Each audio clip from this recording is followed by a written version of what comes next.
I have to tell you a secret. I used to be very unpleasant to be around. I was grumpy, tired, always complaining about everything, which was because I lacked energy, I lacked the mood, I was like sad all the time, and all I wanted was to binge it and play games and waste my time away. At one point that was enough, and I said I have to change my life, let's improve it.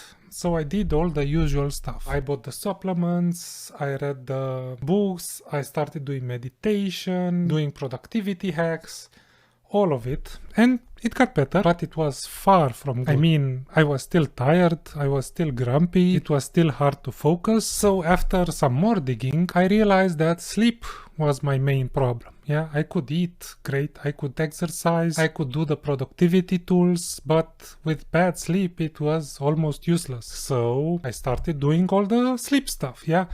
I read Why We Sleep, I read the other books, I started having a clear sleep routine, regular sleep schedule, 8 hours every night, banned the smartphone from the bedroom. Things improved, but it was not great. My expectations was I would wake up with energy and like do stuff all day long. The reality, I woke up tired. I needed an hour to wake up after waking up. Didn't matter that I went to bed at 10 p.m. and got up at 6 a.m. Didn't matter that I had a regular sleep schedule. My sleep was still bad. It seemed like a lost cause. Like maybe I just had a sleep disorder or something, or maybe I have to admit this. I thought I had like cancer, that I had a deep health issue that was preventing me to feel well despite doing all of the right stuff. As far as I know, I didn't have cancer, so that's good. But I wasn't having good sleep either. Despite all of the techniques, my sleep was still actually very bad. And this was because I actually had sleep apnea. Sleep apnea is when your breath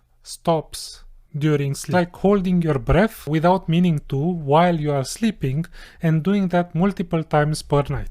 Which sounds bad, but it is even worse. Sleep apnea has dramatic negative effects on absolutely everything, from cardiovascular disease to brain health, getting fat and metabolism, to clearing out toxins, to muscle recovery, to muscle improvement. Anything that you can think of, sleep apnea has a negative effect, which makes sense because every cell in our body needs oxygen to produce energy and to survive. If we lose oxygen, our cells start dying very quickly. I do ski touring, so I learned that avalanches are extremely dangerous, not because they smash you into trees, but because they cover you and then you run out of oxygen and you die very quickly. Or maybe you just have permanent brain damage and you're a vegetable when they fish you out. In a way, sleep apnea is like suffocating during the night, which adds up and adds up and adds up to serious damage. When I found out I had sleep apnea, let's fix it. So I tried the usual fixes. Yeah, the mouth guard thingies and positions, how to sleep for sleep apnea, like sleeping with your head up and putting all various things on your mouth and jawline. Didn't really help. Meditation before sleep didn't really help. So I went deeper and I found out that sleep apnea is in fact usually something caused by mouth breathing, and it can be correct. There's two types of sleep apnea. There is central nervous system apnea, which is basically when your brain forgets to tell your body to breathe. It's a communication issue with the nervous system. This is a bad condition that medicine doesn't know how to solve yet. Fortunately, it's very, very rare. So something like 5% of all apnea cases are central sleep apnea. Rather, the most common case is because of mechanical failure. So while you sleep, your soft tissue drops down and actually blocks the airways, so air cannot go into the lungs. Yeah, despite everything else working. It's like somebody put a very small pillow in your throat and you could not breathe anymore. That's sleep apnea. And the main cause of this is mouth breathing. When you breathe through the mouth, the tongue can actually fall back in the mouth and block the airways, which does not happen for nose breathing. There are risk factors like obesity, smoking, etc., but the cause itself is around mouth breathing and how it changes the mechanical movement during sleep.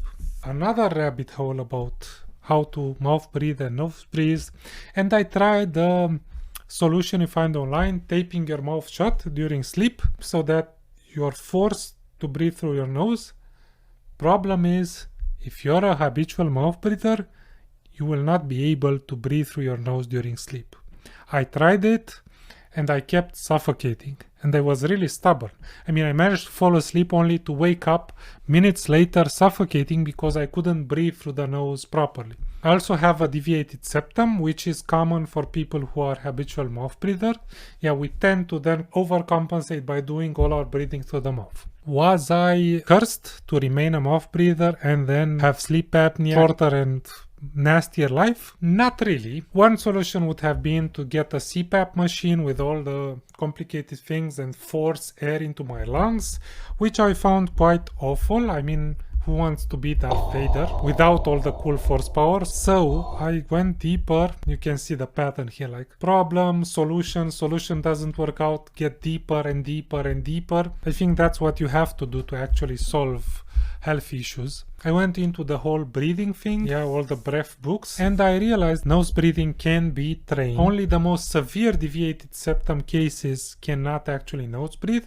For all the rest of us, it's a skill. We have to teach our body to breathe through the nose. There is some complicated oxygen and carbon dioxide things that happen nose breathing versus mouth breathing. The thing is, if you're a mouth breather, when you try to breathe through the nose, you feel like you are suffocating. So you need to train your body to become more able to do. How did I do this? It's a step program that's quite easy to apply. The first thing was to nose breathe while awake, while doing nothing. Like sitting at the desk working on the computer, consciously breathe through the nose, which might feel hard in the beginning, and I tested how hard it was by putting tape over the mouth while awake. If I could tolerate it for at least half an hour, then I could try it asleep. If I could not, then I had to go back to training nose breathing more and more. On one hand, breathing through the nose while doing nothing, and then breathing exercises that train nose breathing. So the simplest was box breathing, which is simply inhale for 3 seconds, hold 3 seconds, exhale 3 seconds, hold 3 seconds, then repeat. Of course, inhaling through the nose to train your nose breathing. When 3 seconds was enough, I went up to 4 seconds, then 5 seconds, then 6 seconds. When I could do box breathing 6 seconds on each step without discomfort, I went to the next breathing exercise, which was longer exhales. So this basically teaches your body to have better carbon dioxide tolerance, which is necessary for nose breathing versus mouth breathing, which is simply inhale 3 seconds, exhale 5 or 6 seconds. So longer exhales versus the inhales. And again, as these become more comfortable, prolong the exhale, and 3 seconds inhale and 7 seconds exhale was comfortable. Then exercise number 3, holding your breath, but it's important to hold your breath without air inside. So hold it after the exhale. So normal breath, hold it for several seconds. The idea is to hold it until it becomes uncomfortable, not to force the maximum possible breath hold. So it could be 5 seconds, it could be 10 seconds, it could be 20 seconds, it could be 2 seconds. It depends on the level and how you are at that moment. And then the next step, which is quite extreme, so this is probably not actually necessary to solve sleep apnea.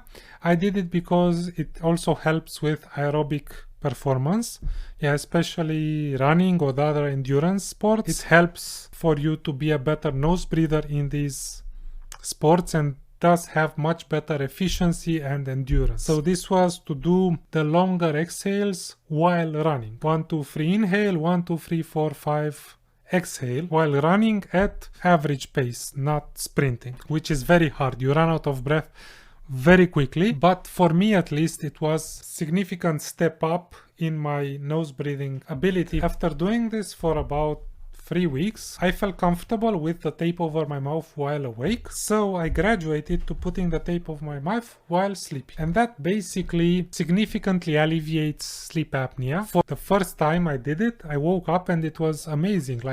It was like I had 3 coffees before waking and I was energetic and wanted to do stuff, which was a completely new sensation. Before I woke up and it was, Let's stay in bed some more. Let's read a bit. Yeah. Now let's go, go, go, go, go. How do you know if you have sleep apnea and should apply this? There are some symptoms. The first is snoring. Then, of course, if you wake up in the night because you are not breathing, that's a big red flag. Few sufferers have that. So other symptoms are fatigue during the day, sleepiness, feeling tired when we wake up, difficulty concentrating. A simple test, if it is mechanical from mouth breathing, is to get some tape your mouth shut, and breathe through the nose for at least 15 minutes. Put a timer on. If you're comfortable doing that, you might be fine and not have sleep apnea. If you cannot do that comfortably, then you certainly have sleep apnea and should try to address it and get a better life.